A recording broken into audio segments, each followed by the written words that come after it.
Kang Ho-Sun had always treated women like dirt, but in the year 2015, he would embark on an unthinkable journey that would end the lives of 10 innocent women. And many locals in the area now refer to him as the Ted Bundy of South Korea. So who is this evil man?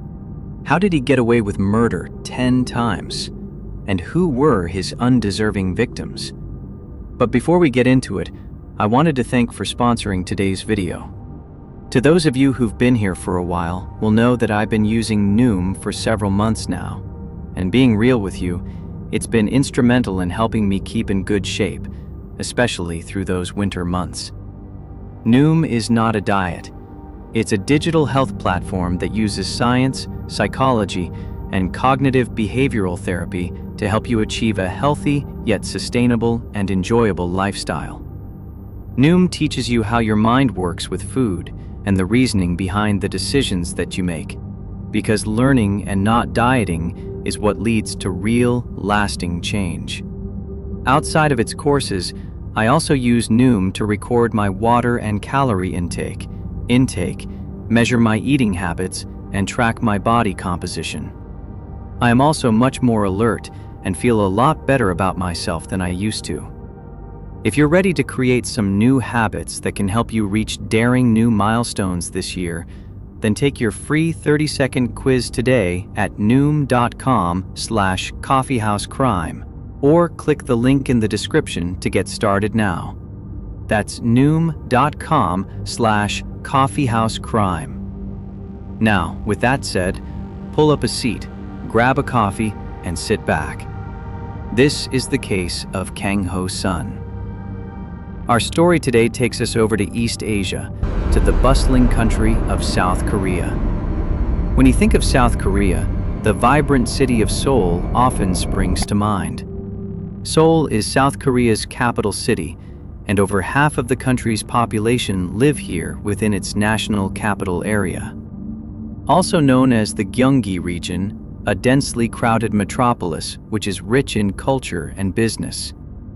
Very reminiscent of a kaleidoscope, Seoul features futuristic skyscrapers which rise like monoliths above luscious parks and clean streets. And found on the outskirts of Seoul, we encounter Kang Ho-Sun. Ho-Sun lived in the southern area of Gyeonggi region, and although living here as an adult, Ho-Sun was actually born 100 miles southwest in the rural town of Shikomion, a tiny town basically out in the middle of nowhere. Born on the 3rd 1st, 1970, Jo-sun had a relatively normal upbringing. There was nothing extraordinary about him. He was the third of 5 siblings, and living in rural Korea, Ho-Sun attended an agricultural high school where his family had hoped that he would stay in the area after he graduated. Before graduating in 1989, Ho-Sun was described by teachers as having a neat appearance with a sincere disposition. And although his education went relatively well, he couldn't find any passion in local work around his hometown. And so, much to his parents' dismay, he seemed to stagnate after graduating, instead taking the easy path and working for his family. This lack of ambition was in fact so apparent that instead he enlisted into the South Korean military, taking the role of a non-commissioned officer, a position that involves working within the military.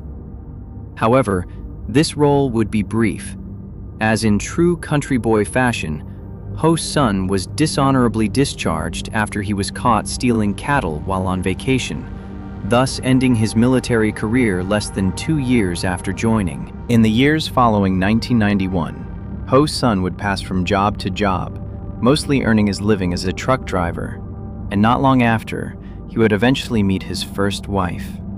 They married a year later at the young age of 22, their relationship flourishing enough to welcome 2 baby boys into the world. But throughout the years, the young family had its fair share of problems. Local neighbors often overheard the young couple arguing, mainly over their exhaustion of raising 2 sons.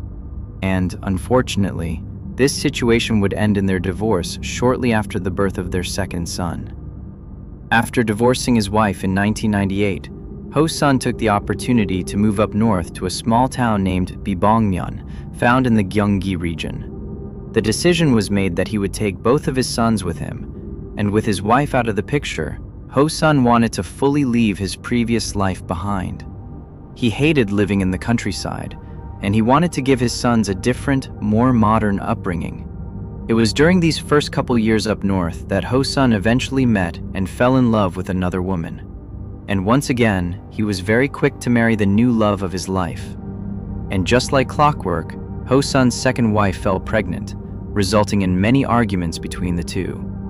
However, unlike last time, Ho-Sun would now have to work overtime to financially support his family, and this frustrated him greatly.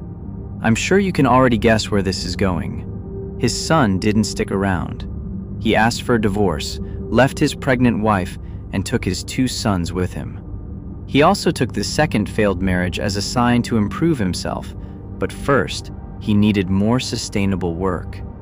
And so, moving 10 miles north, he purchased a small area of land near the Banwal Reservoir, which is our setting for today's case.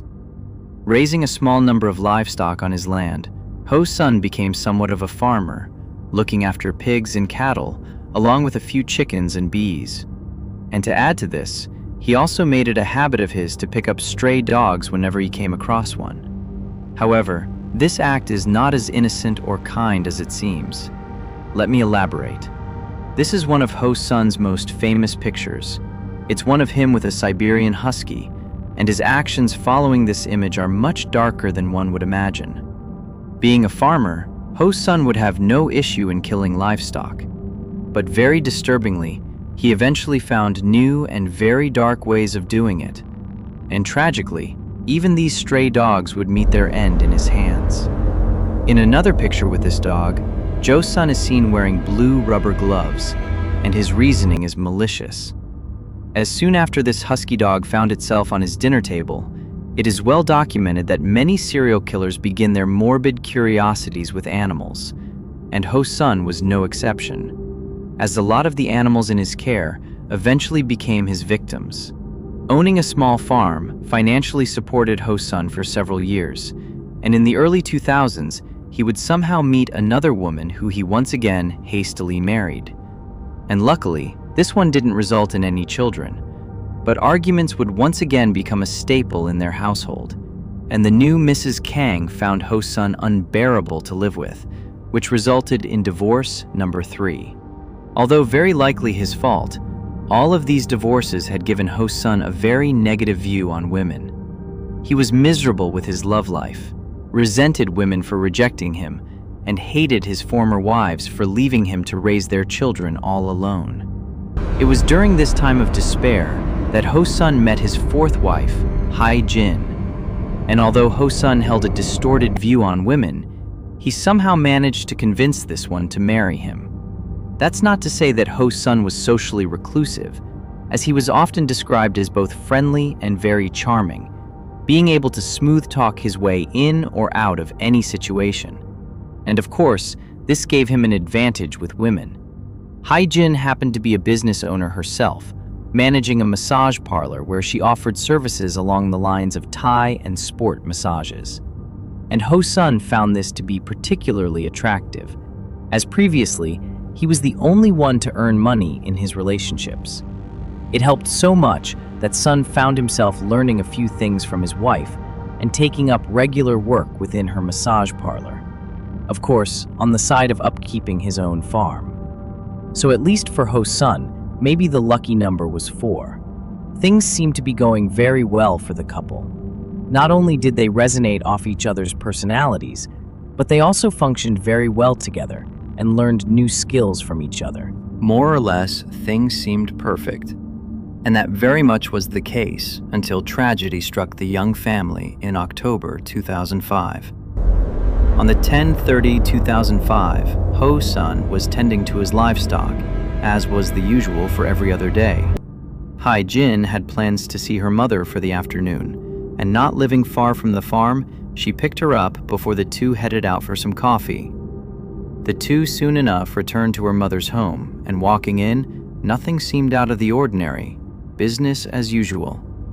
The two boiled a kettle of tea while carrying on with their conversation, but suddenly, as if out of nowhere, the captivating smell of smoke filled the room, and, before they knew it, a raging fire had broken out in the residence. It was fast-traveling and explosive. Very quickly, a large portion of the house was engulfed in flames, and the section of the home that it consumed just so happened to be the room that Ya Jin and her mother were in. And with no time to escape, they were both trapped in the household. Despite emergency services' best efforts, both Hai Jin and her mother perished among the flames. Firefighters found their bodies after taking out the fire. Being called by Hye Jun's distraught family, Ho-Sun rushed to the scene. But upon arriving, Ho-Sun seemed almost unemotional. An initial investigation was conducted at the scene, and the cause of the fire was concluded to be accidental. But this wasn't enough for Hai Jin's family. Given the speed, spread, and aggressiveness of it, they were convinced that someone had planted the fire. But after a 6-month investigation, no extra information or evidence could be found to suggest foul play, and ultimately, the investigation was closed. The death of Ho-Sun's wife seemingly allowed him to spiral further out of control, and almost a year after his wife's death, he had taken his frustration out on numerous animals, killing as many as 50 dogs and a staggering number of other livestock. However, this wasn't satisfying Ho-Sun's dark nature, and after giving in to his darkest thoughts and fantasies, Ho-Sun decided to leap from animals to other humans. He eventually found himself leaving his home to venture out in his car and prowl the streets. This was when he spotted Jung Hyun-un, a county office employee who was on her way to work. Ho-Sun already knew that he was soft-spoken and a friendly-looking man, and he had extensively planned to use this to his disposal. Pulling up beside Jung Hyun, he offered her a lift to wherever she was going, and seeming well-natured, she accepted his offer. But as soon as she was in his vehicle, Jung Hyun knew she was in trouble. Ho-Sun started to drive in the opposite direction, and after she'd become suspicious, he snatched her phone out of her hands. As Ho-Sun drove to a remote part of the Gyeonggi province, the situation turned violent. Jung Hyun was tragically assaulted, strangled with her own stockings, and murdered. Throughout this entire ordeal, Ho-Sun was calm, collected, well composed. He had been planning this, and for a very long time. He took Jung Hyun's body into a wooded area near his home, and once there, he removed her fingertips to prevent his DNA from being found. After that, she was buried in a shallow grave. Ho-Sun then traveled back home and pretended like nothing happened. He just carried on with his day as usual. He returned to his daily life without any falter, going back to managing his farm and massage parlor left by his wife. Ho-Sun decided to lie low for a while, scoping out local news and police activity to gauge if any suspicions had been raised. And after concluding that he had successfully gotten away with murder, he realized that he could do whatever he wanted without any consequence. And this idea thrilled him. It thrilled him so much that 2 months later, he took to the streets once again. On the 12/14/2006, he found himself in the low-lit streets of Gunpo, a small city located just south of Seoul. But this time, he would target the local bars and karaoke clubs. Jo-sun knew that these would be easy places to find vulnerable women. As in Korea, it is common for karaoke bars to employ hostesses to flirt with their patrons in hopes to keep their customers around longer and further enjoy their time.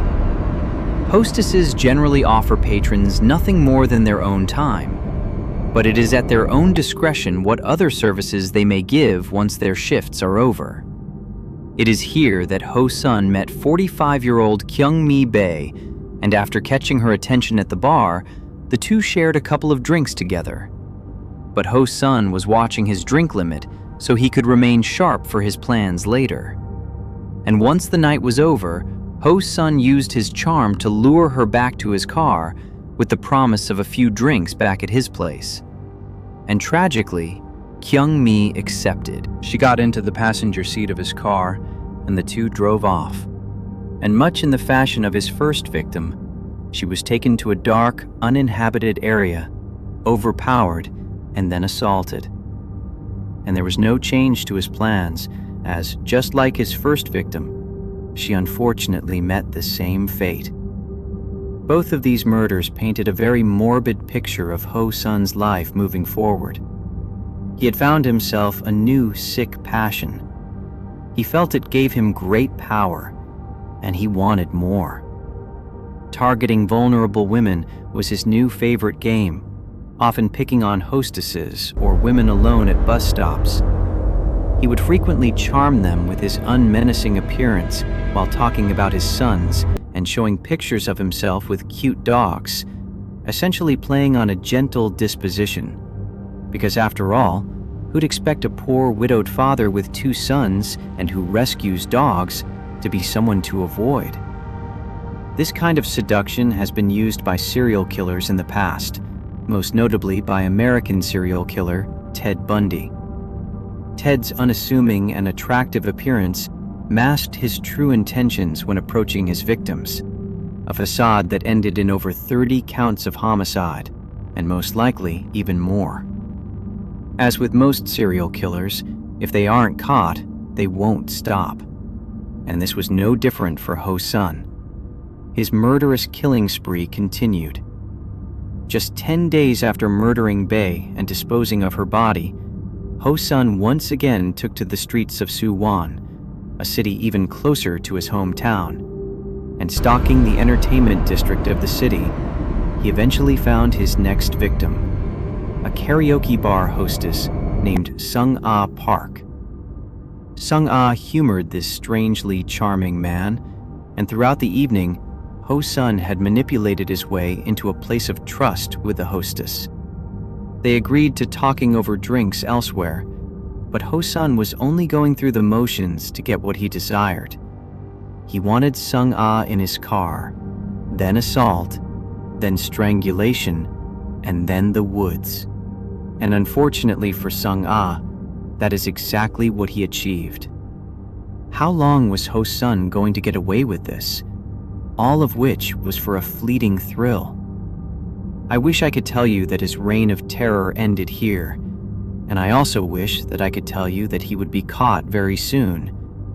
But unfortunately, that was very much not the case, as after Ho-Sun claimed his third victim, he would in fact embark upon a 4-day killing spree at the beginning of the new year.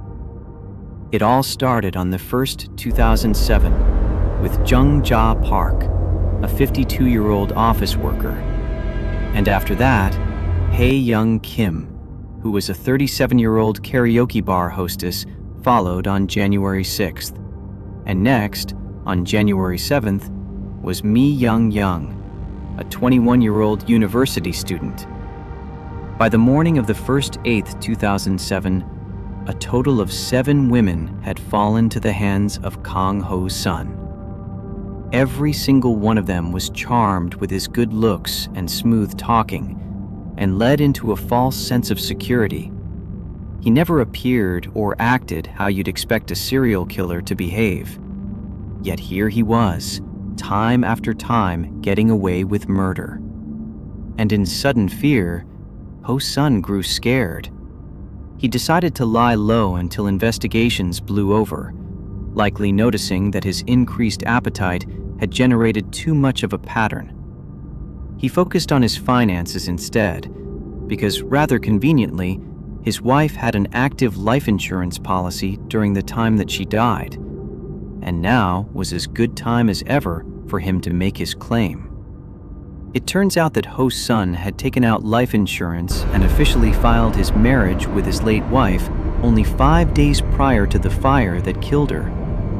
Nevertheless, as suspicious as this would seem, his claim was successful, and his wife's payout cashed in a total of 600 million won, the equivalent of half $1 million US. Despite the immoral circumstances, Sun could now live a comfortable life while lying low. He wouldn't even have to work if he didn't want to. It took almost 2 years for Ho-Sun to build up the courage to continue his dark escapade. He wasn't sure how much police knew, or even if they were still investigating.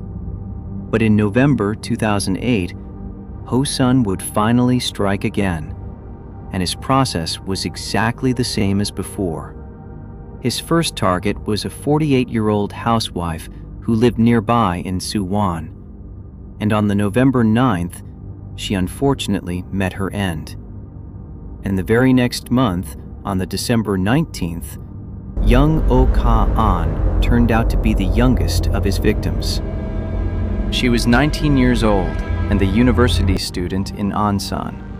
But this time, the consequences to Ho-Sun's actions would be very different, and the death of young Ah-kan would finally come with justice. Ho-Sun had technically gotten away with several murders, so why would this one be any different? As young Ak's disappearance turned from days into weeks, her family's concerns grew into desperate fear. And after a few weeks of silence, they had finally called the police to report their daughter as missing. Her family knew where she lived for university, and also knew that she took the bus to uni every day. And fortunately, just 2 months prior to her disappearance, new surveillance cameras were installed right next to the bus stop she frequented every day. It turns out, this was the location Ho-Sun convinced Jung Ok to get in his vehicle, as surveillance cameras spotted a van picking her up. In addition to this, Ho-Sun was becoming both cocky and naive, as this time he tried to withdraw money from her bank account, this resulting in his face being captured by the ATM surveillance camera. Investigators decided to release these images to the public, and not long after, on the January 27, 2009, officers finally descended upon the farm of Ho-Sun. At long last, his time was up. They had finally caught their serial killer. Ho-Sun was arrested and his farm formally seized for forensic investigation. While on the property, police found a mountain of evidence that suggested Ho-Sun was involved in the murder of young Ok, and to their surprise, more evidence was found to suggest that others had died here too. The obvious clue was the charred remains of 2 vehicles, one of which was the truck, which was spotted through surveillance cameras. While inside the farmhouse, investigators would find over 70 pairs of used women's underwear, some of which were soaked in blood, along with several blood-stained outfits. Although Ho-Sun was arrested on suspicion of young Aka's murder, the blood found on the clothing inside his house did not match her DNA. But upon questioning, he admitted to the murders of 7 other women, spanning from 2006 through to 2008. He would even lead police officers to the sites where he buried their bodies.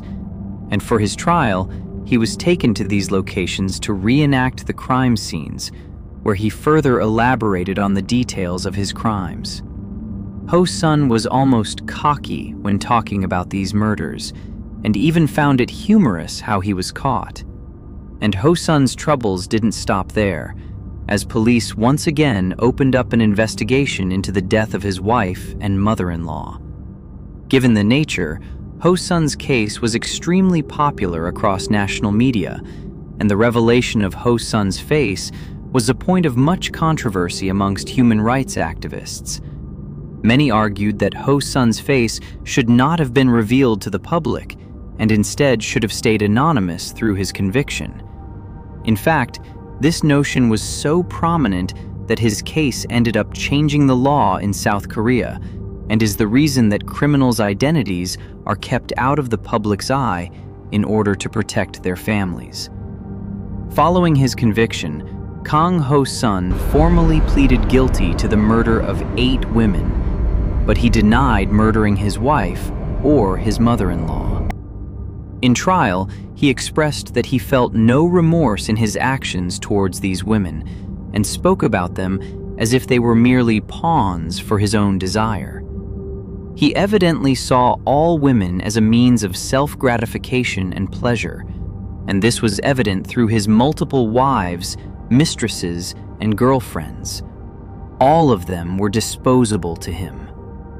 Following his trial, Kang Ho-Sun was officially found guilty over 10 counts of murder, including the murder of his wife and his mother-in-law.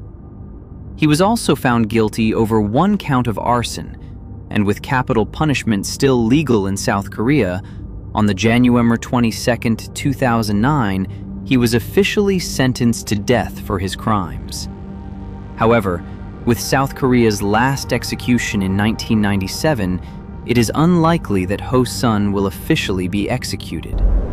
Instead, he is likely to spend many more years rotting behind bars. With South Korean law keeping strict anonymity around suspects and victims, it is hard to properly remember the 10 lives taken by Kang Ho-Sun. But these women were all taken too soon, and most of them had lost their lives through a betrayal of trust. Although Ho-Sun saw them as disposable objects, they were far from it. To many, they were a daughter, a sister, a mother, an aunt, a friend. Kang Ho-Sun's case proves that no matter how friendly or charming someone may seem, it's important to exercise caution and keep yourself safe around those you don't know very well. And that just about wraps up today's case. Thanks again for watching, folks, and I'll see you again next week. But until that moment arrives, look after each other. Goodbye.